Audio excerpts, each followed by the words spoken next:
যারা রোজার মাসে ১০ থেকে ১৫ কেজি ওজন কমাতে চান, আজকে তাদের জন্য দারুণ একটা রেসিপি একদম আপনাদেরকে ঝরঝরা এবং সৌন্দর্য করে তুলবে এই ড্রিংকসটা।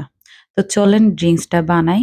এখানে আমি সবুজ আপেল নিয়ে নিয়েছি, ক্যারট নিয়ে নিয়েছি, বিটরুট নিয়ে নিয়েছি, লেমন নিয়ে নিয়েছি।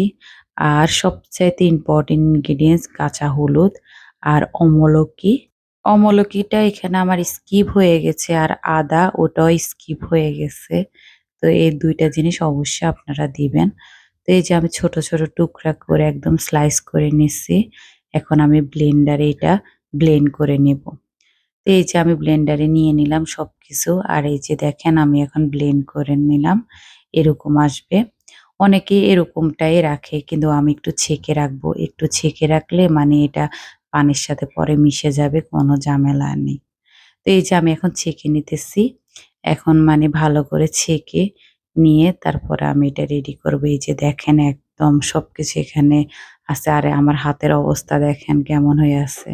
আমি এখানে সিলিকনের মানে কিউবটা নিলাম। মানে বরফ জমিয়ে রাখে যে ওগুলা। তো এখন এটাতে আমি একটু, একটু করে সবটা আমি জমিয়ে রাখবো।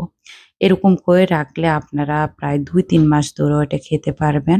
ইফতারের সময় একটু এটা বের করবেন। বের করে একটা কিউব বের করে তারপর আপনার গরম পানিতে মিশিয়ে খেয়ে নিবেন। মানে খালি পেটে। আপনারা মানে ৫ থেকে অন্তত ১০ কেজি আপনারা ওজন কমাতে পারবেন, আমি গ্যারান্টি বলছি। আর আপনারা যদি ডায়েটটা ভালো করে ফলো করেন, কোনো ভাজা-পোড়া না খান, মিষ্টি জাতীয় জিনিস না খান, মানে ডায়েট মেইনটেইন করেন তাহলে এটা আপনাদের কাজে দিবে। আর যদি আপনারা সবকিছু খাওয়ার পরে এটা খান তাহলে কিন্তু আপনাদের কোনো কাজই হবে না। এটা আমি বলে দিলাম। তো এই যে আমি সবকিছু এখন মানে সবটা এখন রাখছি, এখন ফ্রিজে রাখবো। এটা মানে বরফ হয়ে আসা পর্যন্ত। তারপর আমি এটা একটা জিপলক ব্যাগে করে আমি এটা রেখে দেব। তো এই যে বরফ হয়ে গেছে। এখন আমি এটা একটা, একটা করে জিপলক ব্যাগে রেখে দেব।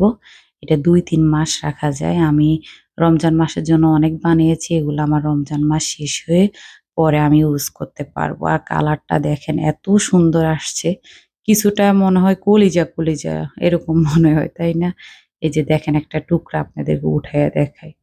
মানে অনেক সুন্দর আর সবকিছু তো উপকারের জিনিস, তাই না?